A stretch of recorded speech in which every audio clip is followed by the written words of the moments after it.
Listo. Entonces tenemos Éxodo 6:2.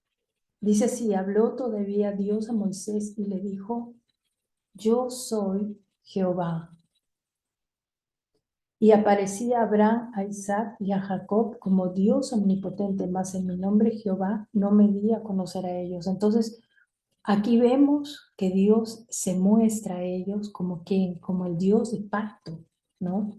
Mira el versículo 5 y dice: yo he oído el gemido de los hijos de Israel a quienes hacen servir los egipcios y me he acordado de mi pacto. Y versículo 6 dice así, ¿no?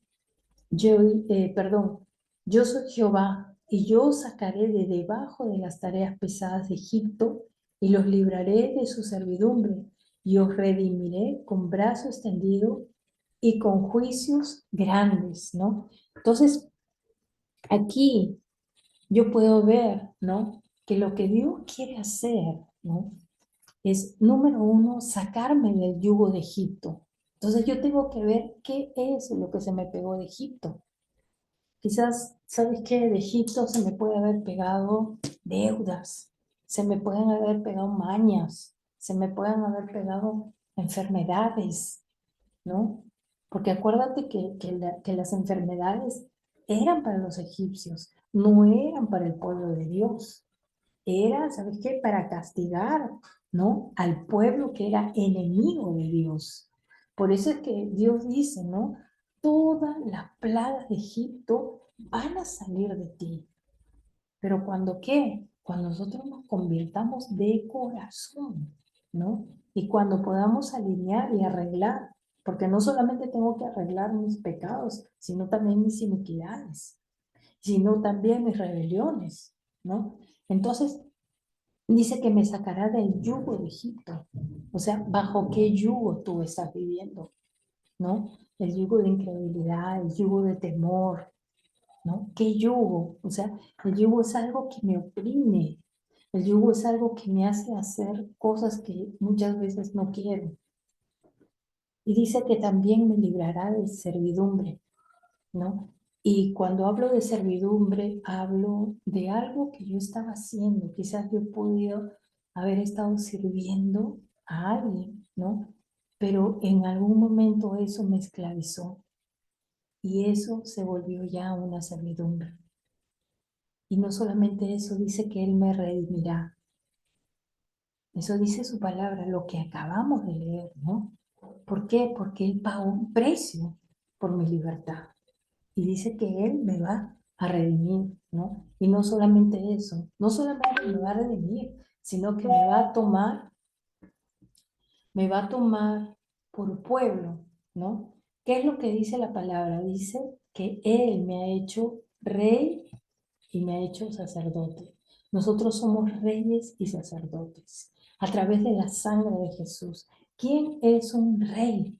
Un rey es aquel que tiene autoridad en esta tierra. Y un sacerdote es aquel que tiene autoridad en el mundo espiritual. Así que yo soy rey y soy sacerdote. Dios me dio, o sea, esa condición. Dios me dio, acuérdense de cuando entrar con los audios apagados para que no se vayan a filtrar, ¿sí? Entonces, Dios me da a conocer, ¿no? Me dice que Él es Jehová. Para algunos es Jehová, para otros es Yahweh, para otros es Dios de pactos, ¿no? Pero Él viene y se muestra como ese Dios de pactos, ¿no? Y mira, y muchas veces Dios te puede haber prometido cosas maravillosas. ¿Sabes qué? Sí, Dios me prometió sanarme, Dios me prometió esto, Dios me prometió lo otro, ¿no? Pero mira, acompáñame al versículo 6. Versículo 6:6 dice así, ¿no? Estábamos leyendo, ¿no? Que te va a sacar de las tareas pesadas de Egipto, te va a librar de la servidumbre, te va a redimir con brazo extendido y te va a hacer su pueblo, ¿no? Pero mira lo que dice el versículo 9. Dice así, ¿no? Pero ellos no escuchaban a Moisés a causa de la congoja del espíritu y de la dura servidumbre. Entonces, ¿qué es lo que sucede? Que muchas veces nosotros no podemos escuchar al profeta. Muchas veces nosotros queremos escuchar a Dios. Ay, sí, yo voy a escuchar a Dios. Pero cuando viene el líder a hablar, no quieren escuchar. Acá tenían que escuchar al profeta, ¿ya? Pero simplemente no podían, porque estaban tan acongojados, ¿no? Estaban tan deprimidos, estaban tan angustiados, ¿no? Estaban con tanta servidumbre, estaban con tantas cargas, que ¿sabes qué? No, es que ya no podían escuchar, les costaba escuchar, ¿no? Y muchos de nosotros hemos caído en eso. Llegó un momento en mi vida que, ¿sabes qué? A mí me costaba escuchar. Ya no quería escuchar, ay, no, ya no quiero escuchar, ya estoy, ¿sabes qué? Estoy saturada, decía yo, ¿no? Y no era que estaba saturada, estaba, ¿sabes qué? Con todo el yugo de Egipto, estaba con todo el yugo de Faraón. Porque, ¿qué sucede? Muchas veces tú puedes decir, sí, yo puedo estar escuchando, ¿no? Pero estamos escuchando de cualquier forma. Mira, Deuteronomio 28:1 que dice, si tú oyeses atentamente, ¿no? ¿Y qué significa eso? Atentamente quiere decir que yo voy a dejar todo para escuchar o para oír, ¿no? ¿Y qué sucede? A veces estás oyendo, estás lavando los platos, estás oyendo, pero estás haciendo otra cosa, estás chateando, ¿no? Y eso no es oír atentamente, ¿no? Estoy oyendo, pero estoy con la cámara apagada, ¿ya? Y para que no me vean lo que estoy haciendo. Eso no es oír, eso no es oír atentamente. Eso, mira, y también Deuteronomio 28 me dice, ¿no? Que si yo no oigo atentamente, todos esos yugos de Egipto me van a alcanzar. Y yo aquí no vengo a condenarte, sino que aquí yo no vengo a condenarte, aquí yo vengo a corregirte, ¿sí? Entonces, ¿qué sucede? Que muchos de nosotros ya no estamos oyendo, estamos, no estamos oyendo, o estamos quizás escuchando, oyendo, así, pero no es atentamente. Si yo veo, ¿cuántos de ustedes realmente están con su cámara encendida y están atentamente escuchando? Contaditas, con los dedos de la mano, ¿no? ¿Por qué? Porque Faraón nos ha enseñado a hacer mil cosas mientras estamos haciendo de todo. Y terminamos haciendo todo mal, porque no sabemos enfocarnos. Estamos siempre desenfocados.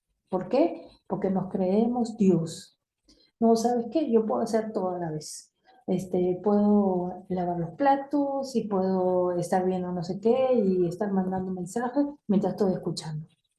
Y eso no es lo que Dios me enseña en su palabra. Dios me dice que yo tengo que aprender a oír atentamente. ¿Por qué es que yo tengo que aprender a oír atentamente? Porque dice que la fe viene por el oír. ¿Y qué es lo que sucede? Y si tú ves, la mayoría de las iglesias ya no se están moviendo en fe, ya no estamos en fe. ¿Por qué? Porque no estamos oyendo atentamente. Porque la vida se volvió tan rápida. Vinieron, ¿sabes qué? La tecnología, esto, el otro, aquí y allá, que nos volvimos, ¿sabes qué? Los hombres y las mujeres orquesta, que tenemos que hacer mil cosas a la vez para poder terminar el día cumpliendo todas las metas y todo lo que nos habíamos propuesto en el día.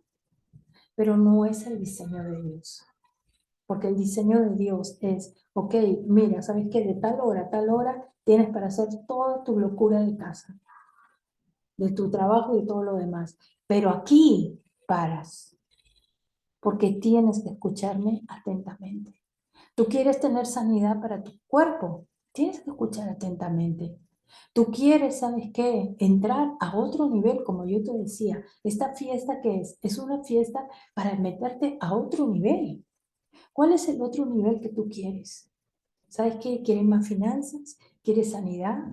¿Quieres, sabes qué? Un nuevo corazón.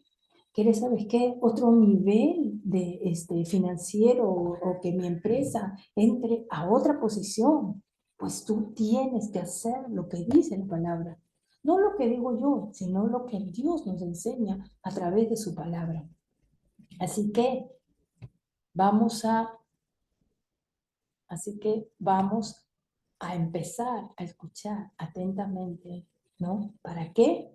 Para que mi fe nuevamente se pueda activar, ¿sí? Y no solamente eso, sino que hasta para tomar la Santa Cena, Dios me dio un protocolo, ¿no? Un protocolo de cómo hacer las cosas, ¿no? Mira, Éxodo 12, ¿qué es lo que me dice?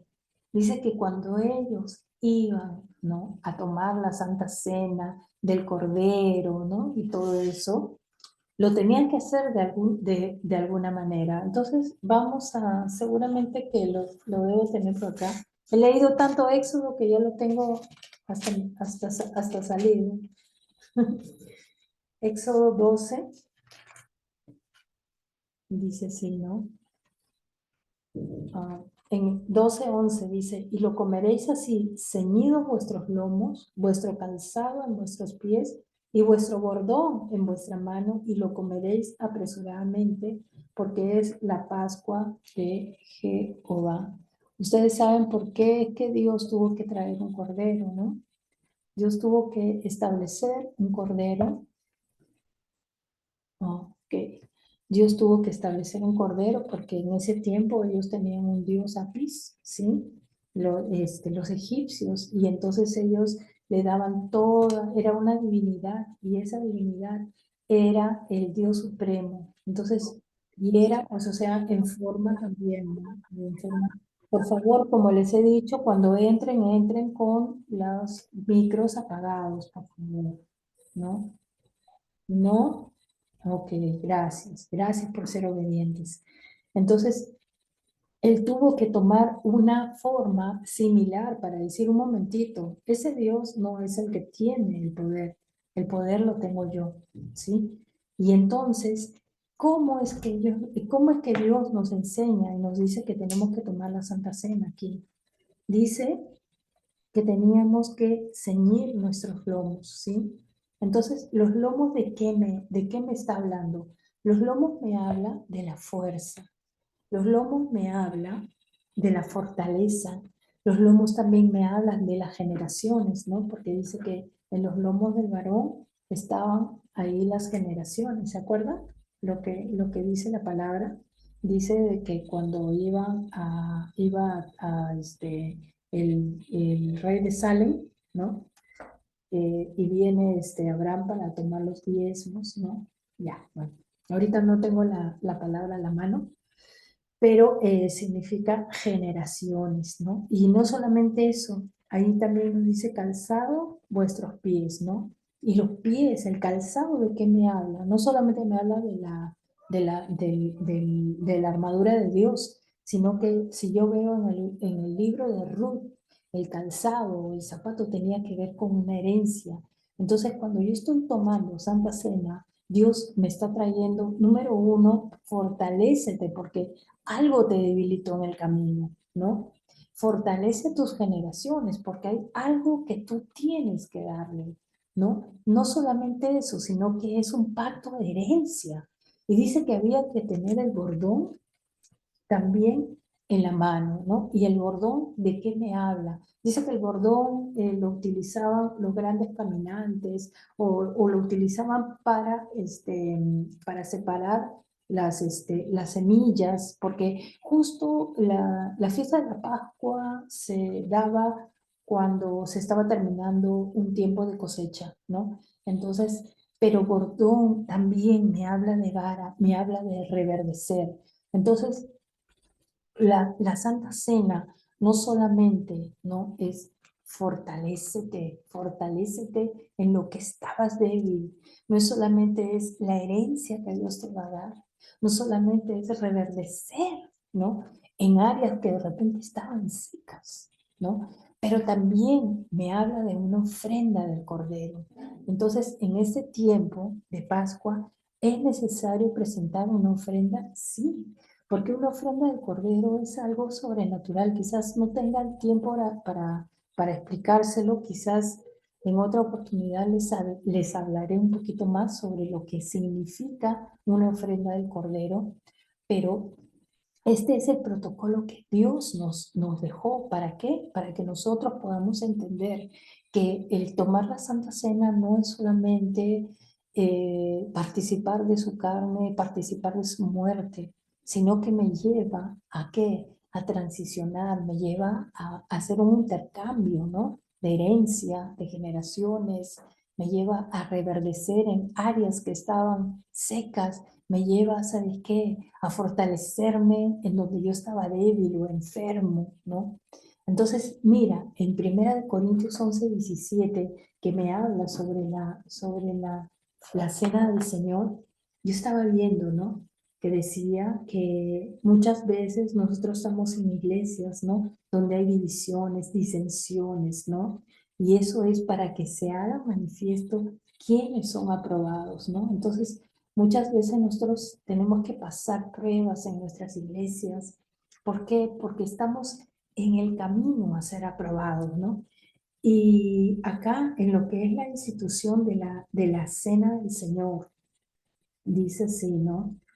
Y habiendo dado gracias, en el versículo, para que lo puedan apuntar, 11:24, y habiendo dado gracias, lo partió y dijo, tomad, comed esto de mi cuerpo, que por vosotros es partido, haced esto en memoria de mí. Y asimismo tomó también la copa, y después de haber cenado, dijo, esta copa es el nuevo pacto en mi sangre, haced esto todas las veces que la bebiereis en memoria de mí. Mira, esta palabra en memoria de mí, en el original, significa, había un acta de decretos, ¿no? Que el enemigo tenía, sí, pero había también un acta, ¿no? De decretos que los médicos tenían. Y esto significa, en memoria de mí, es que esa acta, ¿no? Está siendo anulada y está siendo cancelada. Cuando tú estás tomando esa sangre, cuando tú estás partiendo ese pan, tú lo que estás haciendo es que estás cancelando esa memoria que tenía el enemigo, esa memoria que tenía el médico en contra tuyo, ¿no? Ahora, ¿qué sucede? Y algo que yo quiero dejar ya para terminar, ¿no? ¿Qué sucede cuando yo tomo la Santa Cena de la manera incorrecta, ¿no? Dice aquí, en alguno de estos versículos dice, a ver, porque el que come y bebe indignamente, sin discernir el cuerpo del Señor, juicio come y bebe para sí. Por lo cual hay muchos enfermos y debilitados entre vosotros, y muchos duermen. Porque muchas personas han estado tomando la Santa Cena de una manera incorrecta. Entonces, ¿qué pasa? Se han debilitado, porque acá lo dice. O sea, simplemente lo toman por monería, pero no lo toman con la reverencia, lo toman como Dios, o sea, nos enseñó, como Jesús nos enseñó en la última cena, ¿no? Y un ejemplo de tomar la Santa Cena indignamente está en Juan 13:27, con lo cual ya quiero cerrar. Juan 13:27 dice que estaba Judas en la última cena, y dice que Judas, ¿no? Dice que después de comer el pan, o sea, dice que estaban ahí, estaban en la Santa Cena, ¿no? Estaban terminando, habían terminado ya de cenar y iban a tomar la Santa Cena. Y en eso dice que vino Jesús y metió el pan en el vino y se lo dio, ¿se acuerdan? ¿Sí? ¿Qué significa cuando se moja el pan en el vino? Cuando se mojaba el pan en el vino, era porque la persona a la cual se le iba a dar era una persona muy amada, era una persona muy respetada y era una persona muy apreciada. Entonces, imagínense, Jesús sabía lo que Judas iba a hacer, sabía su traición, ¿no? Y a pesar de eso, o sea, él se le ofrece diciendo, yo te amo, a pesar de saber que lo iba a traicionar, a pesar de todo eso, yo te amo, ¿no? Entonces, ¿pero qué sucedió ahí? Dice en Juan 13:27, apúntenlo y después estudienlo, que después de comer el pan Judas, Satanás entró en él. O sea, imagínense el poder que hay en la Santa Cena si yo lo como indignamente. El enemigo puede entrar a través del pan. ¿Se dan cuenta? O sea, la connotación espiritual que puede tener una Santa Cena. Y no solamente eso, dice que inmediatamente ahí es donde entra el espíritu de locura en él. Entonces, por eso dice, muchos están debilitados y muchos están enfermos. ¿Por qué? Porque han estado tomando la Santa Cena de la manera indigna. Ahora, ¿cómo se tomaba la Santa Cena? A pesar, o sea, aparte de todo, ¿no? Por ejemplo, en el Cedar, que era el banquete, que era el- la cena, ¿no? Que ellos establecían, bueno, en la cena hay diferentes cosas, ¿no? Diferentes cosas, pero hay cuatro este, copas de vino, ¿no?